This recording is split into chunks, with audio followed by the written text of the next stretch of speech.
ഇസ്ലാം എല്ലാ കാലത്തേക്കുള്ളതാണോ? അത് നമ്മൾ മിഞ്ഞാന്ന് പറഞ്ഞ പറ്റണല്ലോ. എല്ലാ കാലത്തേക്കുള്ളതാണോ ഇസ്ലാം? അതെ. ആണ്. അപ്പോൾ ഇന്ന് ഇസ്ലാമിൽ ഈ പറയുന്ന നിയമം നിലനിൽക്കുന്നുണ്ടോ ഇല്ലേ? നിയമം ഇല്ല.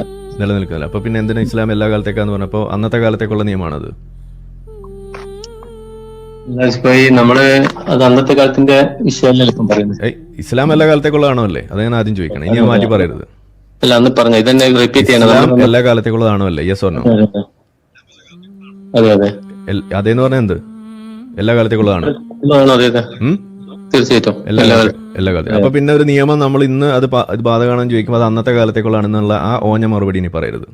അല്ല, അന്നത്തെ കാലത്ത് എന്ത് പറയുന്നത് നിങ്ങൾ മനസ്സിലായി. നിങ്ങൾക്ക് 4 ഭാര്യയെ വെക്കാം, അതുകൂടാതെ നിങ്ങൾക്ക് ഇഷ്ടമുള്ളത്ര അടിമ സ്ത്രീകളെ വെക്കാം. ഇതാണ് ഖുറാനിൽ പറയുന്നത്. അതിനോട് നിങ്ങൾ യോജിക്കുന്നുണ്ടോ? 4 പേരെ വെക്കുന്നതില് നമ്മളെ മതത്തിൽ പറഞ്ഞാണ്. അത് കൂടാതെ നിങ്ങൾക്ക് ഇഷ്ടമുള്ളത്ര അടിമയും വെക്കാം, അതും കൂടി പറയുന്നുണ്ട്. അത് നിങ്ങൾ എടുക്കുന്നുണ്ടോ? അപ്പൊ ഓക്കെ ആണ് അതിനോട്? അതെ. അപ്പൊ പ്രശ്നമല്ല, അത് ഇന്നത്തേക്കും നിങ്ങൾ എടുക്കും. അത് കുഴപ്പമില്ല. അത് നമ്മള് ഇതിൽ പറഞ്ഞ ഖുർആനിൽ പറഞ്ഞത് നമ്മൾ അംഗീകരിക്കുമല്ലോ. അതെ, അതുകൊണ്ടാണ് നമ്മൾ അതിന്റെ പേപ്പട്ടി മതം എന്ന് വിളിക്കുന്നത്. ഇപ്പൊ മനസ്സിലായോ?